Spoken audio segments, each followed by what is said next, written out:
La rotta di Caporetto del 1917. I giorni terribili con battaglie epiche, episodi di eroismo da parte dei nostri soldati di retroguardia per rallentare l'avanzata degli austro-ungarici e tedeschi in Friuli, mentre il resto della terza armata, in ritirata, si apprestava a fermare l'invasore sulla linea del Piave. Anche nel Medio Friuli in questi giorni si celebrano i 100 anni e si ricordano quei fatti d'arme. Promuovere le celebrazioni appunto in occasione di questo importantissimo anniversario.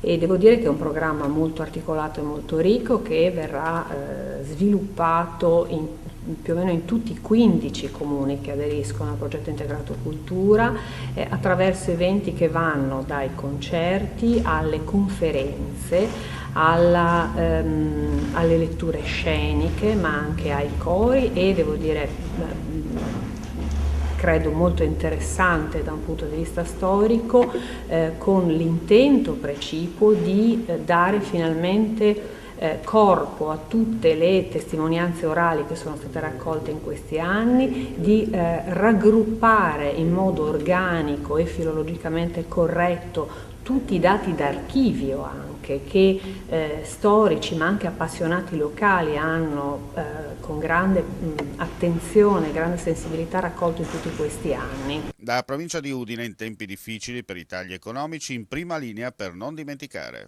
Poi oggi noi presentiamo qualcosa di particolare che riguarda appunto il centenario della battaglia dei Granatieri di Flambro sulla ritirata di Caporetto, e quindi qui proprio si attacca vicino a una comunità che fin dall'inizio ha sempre commemorato e ricordato i gloriosi granatieri.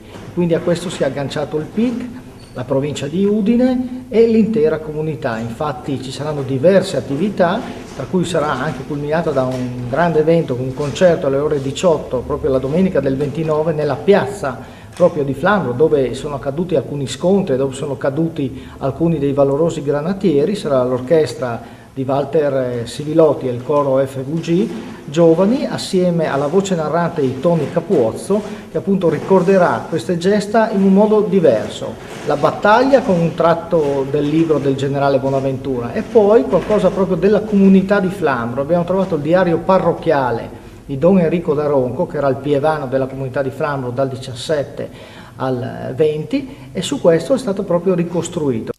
Domenica a Flambro si ricorderà l'atto di eroismo compiuto dai granatieri di Sardegna della Brigata Sassari con 200 caduti sul campo. È una battaglia portata avanti dai granatieri che si attestarono a Flambro e che cercarono di interrompere l'avanzata sfrenata dei tedeschi guidati da Rommel. 250 morti e Flambro tra l'altro ricorda il colonnello Spinucci che morì proprio alla testa dei suoi granatieri portando un assalto all'ultimo respiro proprio alle mitragliatrici degli austriaci.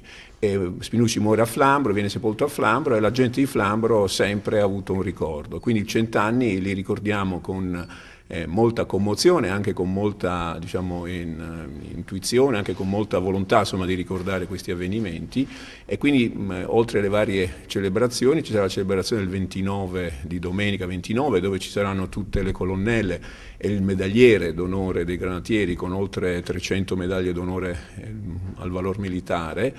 E insieme alle autorità quindi porteranno la commemorazione sia ai caduti di tutte le guerre al busto di Spinucci, e poi arriveremo alla chiesetta di San Giovanni nella quale proprio lì fu allestito un rudimentale ospedale da campo dove vengono ricoverati sia i feriti che i morti purtroppo.